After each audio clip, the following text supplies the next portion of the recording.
Hello, everyone. Today, the content that I'm sharing is really heavy theological content. It is a result of some research that I just completed this semester, and my research topic was the Imago Dei, Thomas Aquinas' Trinitarian anthropology. And so, the question that I'm asking in this research is in what ways does the Trinity inform the Imago Dei, or the image of God? Imago Dei is Latin for image of God. And there are many different theories as to how we image God. So uh, we're not really going to get into those. I'm just talking about how Thomas Aquinas and also St. Augustine suppose that we imaged God.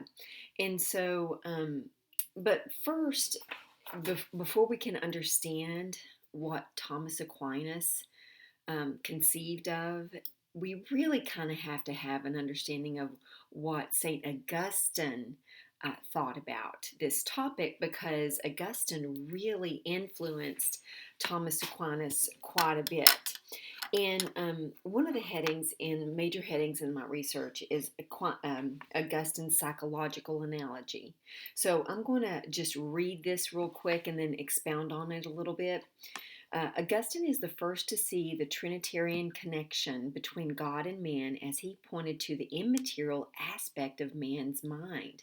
With his pen, he etched his discovery into the fabric of Western thought. Hence, to fully appreciate Thomas Aquinas' Trinitarian anthropology, one must first consider Augustine's psychological analogy and its influence on this greatest theologian of medieval scholasticism. So, to really understand Augustine, we have to even take a further step in understanding his influence of that time. Remember, he lived during 4th century, and it was a period where Greek philosophy really owned the day. And when first century Christianity came about, it really stepped into what was a deep Hellenistic thought, and which had a lot of stimulating interaction with Greek philosophy. So for the Greeks, the central element in what it means to be human was localized in the intellectual region and in the intellectual dimensions of man. So, influenced by this Platonic strand, Augustine presupposed that the mind is the most essential thing in a person, and because not only does it make you who you are, but it made possible your ability to transcend yourself and into something greater, and in that you could know God. And of course, when we're talking about God, we're talking about the Christian God, right? When we're talking about Thomas Aquinas, St. Augustine, we're talking about the Christian God. So, it's very important to understand that Augustine, he didn't have a thin understanding of what mind meant. He he didn't think of it as a technical exercise of reason, but rather he presumed that it was endowed with imagination, the ability to be contemplative, and creativity. So it was the ability basically to transcend yourself and have a knowledge of God, and also to relate to Him.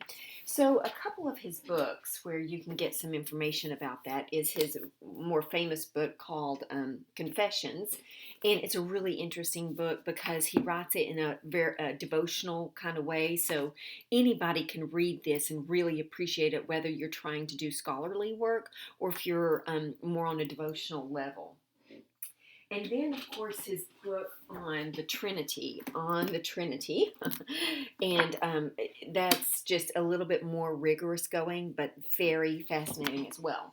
And also for Thomas Aquinas, his most famous book is Summa Theologica, and this book is very heavy. It's very interesting if you're interested in that kind of material, but it's very thoroughgoing. It's hard to get through. So we see that there's a bit of influence on Aquinas.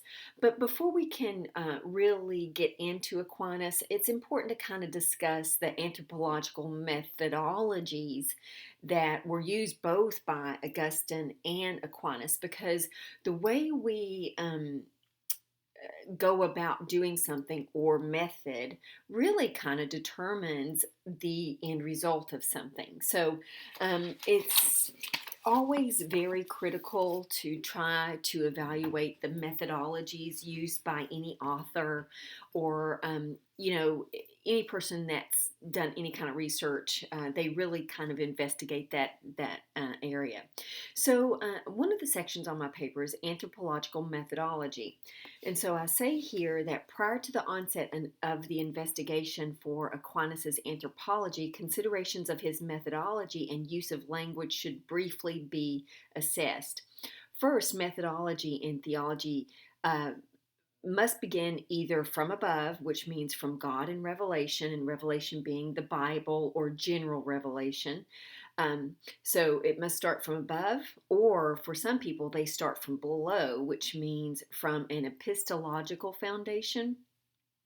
And so it's very important to evaluate when evaluating Augustine's anthropological methodology and his contribution in his books there, um, that his method is laced with anthropological tendencies, which ensure that his epistemological trail transverses through man's reason apprehending triune reality. So in short, what it's really saying there is that Augustine goes through the human being, the dimensions of the mind, to ascertain the Trinitarian relations.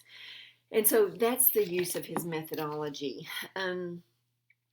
And also to say a word about language of analogy, because Augustine's psychological analogy was an analogy, and he was very particular with words. So was Aquinas. They were not ignorant of the fact that there's a lot of limitations that we have with methodology and language when we're talking about a God that transcends our language. He transcends our knowledge. And so there's a lot of problems in language and methodology when you talk about him in this metaphysical way. So, these brilliant theologians were not unaware, like I said, of these methodologies or language. This is particularly why they employed the use of analogy when discussing the Trinity. Aquinas realized that the language of analogy was only a means in this life by which we could gain any kind of understanding of God. In fact, he spent much time distinguishing between words that were used unequivocally, equivocally, and analogically when speaking about God. Often, when we talk about God, theologians and philosophers typically use analogical language rather than employing unequivocal or equivocal languages, precisely because of the limitations in capturing the reality of God. Dr. Yarnell, in one of his books, I think it's in 37. Let me look at the footnote here. It's in the theological Trinitarianism, I think is what it's called. He says that to say that we can speak of God by analogy indicates that theological words can be used to tell us something true about God, even as these human terms still do not fully convey him. Well, that's true, because every effect which is less than its cause does not represent it adequately, in that the effects is thus not the same sort of the thing as the cause. So we get into real um, philosophical weeds when we start talking metaphysically, and that's why we have to really be careful with how we discuss things and be very particular with their terms and our terminologies and the way we talk about it. So, so that's the first part of understanding Thomas Aquinas. Well, and also to apprehend what he's talking about when he's talking about the Imago Dei in the person, we have to understand his Trinitarian processions. Now, he had a very orthodox view of the Trinity, which means that there's three persons of the Trinity, but when you're talking about the Trinity, you're talking about the threeness of God and the oneness of God. And if you don't get both of those exactly right, you end up talking about an entirely different God. So when the councils were uh, meeting, the Council of Nicaea, Chalcedon, and all of those councils, they were very particular about the language that they employed. They even searched for language in philosophy to help them to communicate the reality of the oneness of God and the threeness of God. And so Aquinas really got this right, obviously. And when we're talking about the Trinity, too, we're talking about the functions of the Trinity. And we have to make a distinction between the economic Trinity and the immanent Trinity. The economic Trinity is the Trinity, God the Father, God the Son, and God the Holy Spirit, working outside of themselves with creation and the activities that they each adopt to fulfill their purpose, right? And so, for example, the Son came to be incarnate in the earth. The Father didn't do that, and the Spirit didn't do that. It was the Son that did that and died on the cross. But but at the same time, God the Father is the source of the Son, and He begat the Son, which does not mean born, but beget means generated. So he is the source and he generated the Son. So he is the Father. The Son is not the Father. And so you can see the point here that they each function in certain ways that the others do not, but yet they share the same essence. That's really, really crucial to establishing a full-orbed, appropriate Trinitarian theology. And so, of course, the immanent Trinity is just the relations of the Trinity within themselves.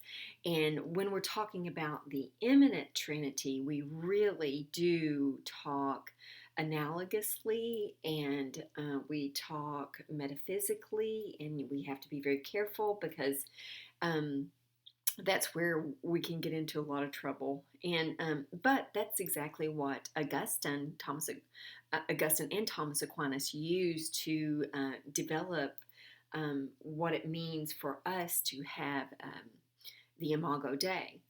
And so, so to understand his Trinitarian processions within the Godhead is kind of important. So it's would be very beneficial if you're interested in Thomas Aquinas to go into his Summa Theologica and look at some of that. So, so he, we'll skip to the part because this is pretty thick here, but we'll skip to the part where he considers the Imago Dei in the human mind. So I'll read this part.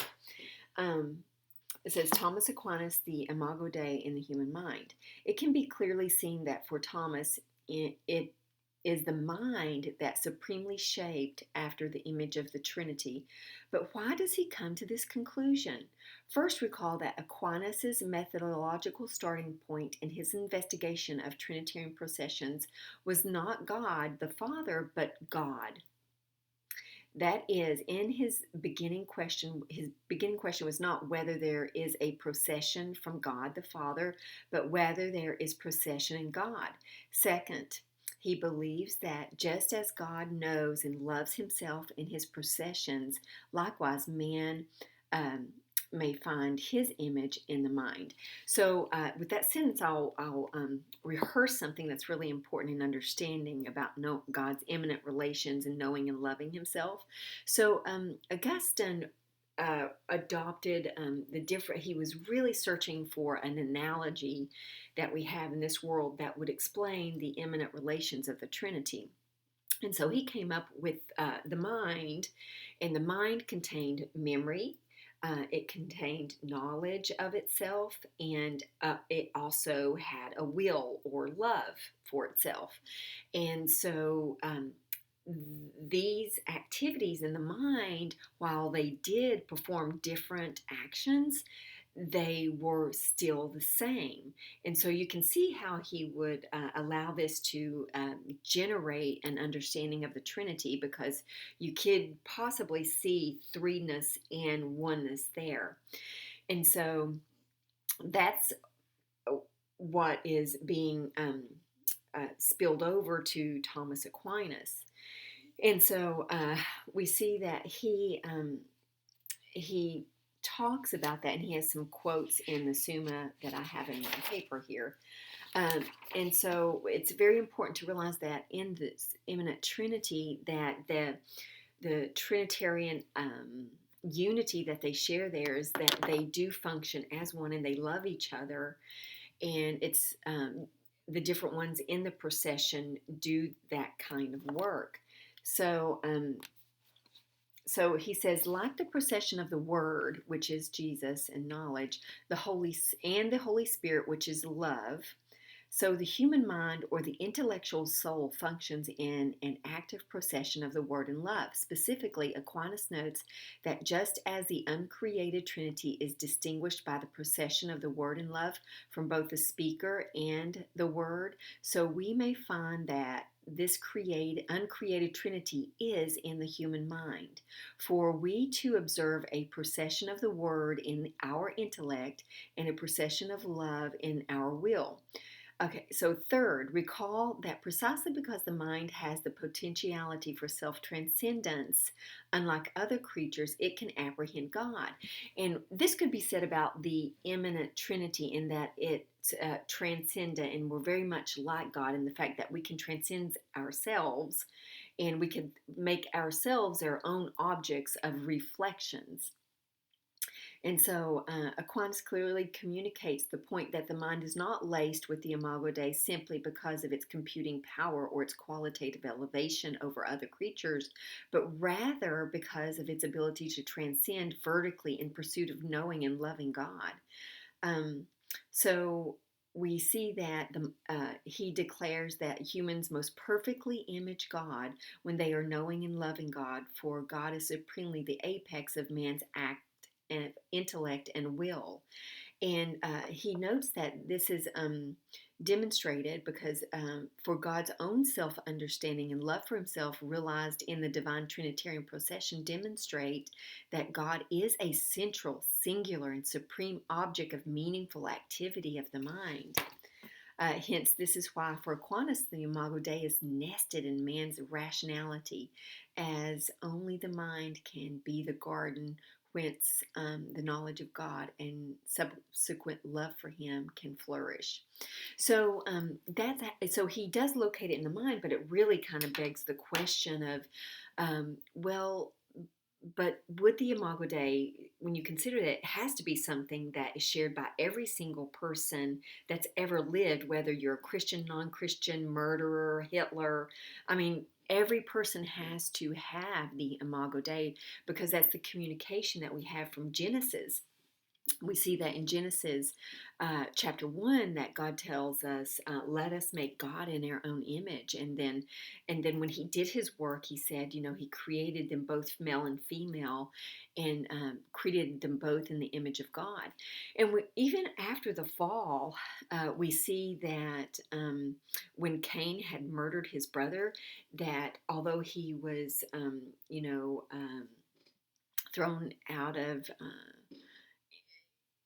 banished because of what he had done, that God forbade anybody to kill him because he still had the image of God. And it's that image of God that gives us our worth, our significance, and our meaningfulness in this world. And so that has to be captured by everyone. So this really kind of makes one wonder, how did Thomas Aquinas account for like that broad swath? Well, one way that he mitigated it, I think, is he offered stages of the Imago Dei. And the way he thought of the stages is that there was a first stage that consists of man's natural aptitude for knowing and loving God. This, upon Aquinas' reason, is inclusive of all human beings, as this aptitude resides in every human mind. The second image is brighter among those who habitually seek and know and love God, although imperfectly. And the third stage was reserved for those who love God perfectly, which was the beatific vision. Basically, you are in heaven or you are Christ. So that's kind of how he tried to include all of them. But upon my investigation of his work, and he was just a tremendous, brilliant thinker, there's just not enough words to express how well this man thought and how deep he thought about these things. So I offer these difficulties with a little trepidation because he was just so brilliant.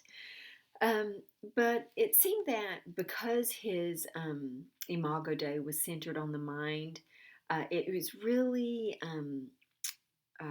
seems questionable if he could include every kind of human person, although he did offer the stages.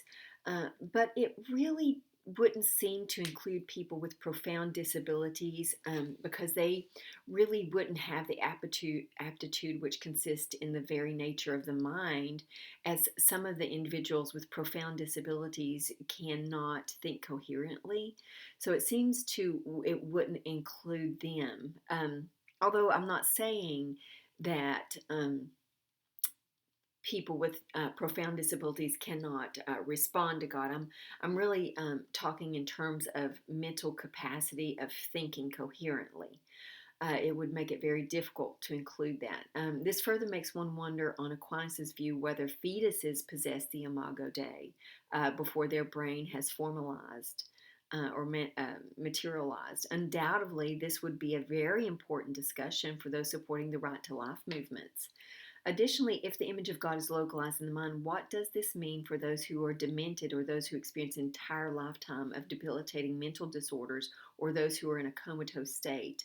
It seems that Aquinas' model would exclude the most vulnerable, the most at risk for abuse, and the most mentally impoverished within the humanity. Okay, so that's the first problem that I saw with his model. The second one is Aquinas' view does not include the whole person. Anthony Hoekema wrote a really good book. I don't see it here. It's here somewhere. But it's called The Image of God, Anthony Hoekema. And he makes a really good point in that one of the most important aspects about Christian worldview is that man is considered holistically a unified whole. Seeing man as fragmented in his person was really a view held by the Greeks. So, and also it seems that the Bible, the creation story, and throughout the whole Bible, the Bible considers the person holistically. They don't just the Bible doesn't treat the person in a fragmented sense. And because when the Bible uses the term heart, they're not just talking about the beating heart. They're talking about that heart really represents your mind, your emotions, your actions. And so that's the way the Bible talks about it. And also, additionally, it's important to realize that the church, when we think about this on a practical level, the church must address the whole person with the message, not merely the intellectual component, right? That'd be a serious inadequacy. And the whole person, not merely the mind, must be stirred to worship God. Further still is the concept of the whole person for the family, schools, and medicine, all of which treat the human being as a whole person. So this makes one really begin to wonder how the Imago Dei could be etched in the whole person. So this brings to a third criticism or critique of Aquinas' model. And really, for me, I think it's the most important, is that although Aquinas did appreciate that Jesus is the perfect image of God, and he notes this throughout his work, it's very difficult to appreciate the central role of Christ as the image of God. Although Aquinas admits Jesus is that perfect image, he fails to make him the focal point. Undoubtedly, this is a result of his methodological commitment, which is propositionalism. Um, and Because we have to recall that Jesus is literally the only information we have about the Trinity, and also he's the only demonstration of a perfect image of God, like Hebrews 3 talks about. Um, so, if the image of God is in the mind, what do we do? We have further questions. What would we do with the incarnation of Christ when we discuss the Imago Dei? So, with that, I will read my conclusion and then I will finish up here. Thomas Aquinas has left us an enduring theological anthropology with much to ponder and revisit. He spent much time and energy tracing out God's image in humanity as he layered every word with meaning, intention, and direction. He must continue to be applauded for his indispensable work. The incredible gift to humanity that Thomas Aquinas and his work have been cannot be overappreciated. However, one could have several reservations regarding his anthropological methodology and his conclusion that the image of God rests in man's rationality. First, it seems he was heavily influenced by Augustine, who was influenced by Platonicism, which left him with a grid of propositionalism with which he constructed his anthropological model. Additionally, the issue of failing to include those most ravaged by profound disabilities or those who cannot think coherently, the failure to address the whole person, and the lack of a Christocentric approach overwhelm his conclusions, at least in my humble estimation. His provision of the stages of the Imago Dei mitigate the first issue somewhat, but if he's using the word aptitude to mean potentiality, that would work. But if it doesn't mean potentiality, then his entire structure seems to fail. In my suggestion, perhaps the Imago Dei could better be thought of as God's life in human beings. That is, God has given us life that seems to imitate His in that we possess multiple dimensions in our person, which we gather up and are unified as a soul appearing as a single entity. We seem to be like God in the following ways. We have a mind that thinks thoughts. We possess volitional capacity. We have emotions. We have freedom in our inner man. Additionally, God has given us a physical body in which we carry out our will and with which we construct kingdoms, whether that's God's kingdom, our kingdom, or other people's kingdoms. There are several benefits in seeing the soul as that place in which all the dimensions of man are integrated into one person bearing the image of God. On this view, the entire human race is stamped with the Imago Dei, as all people possess these dimensions, whether they can have the capacity to direct them. Like the people that are with profound disabilities, they still have these dimensions.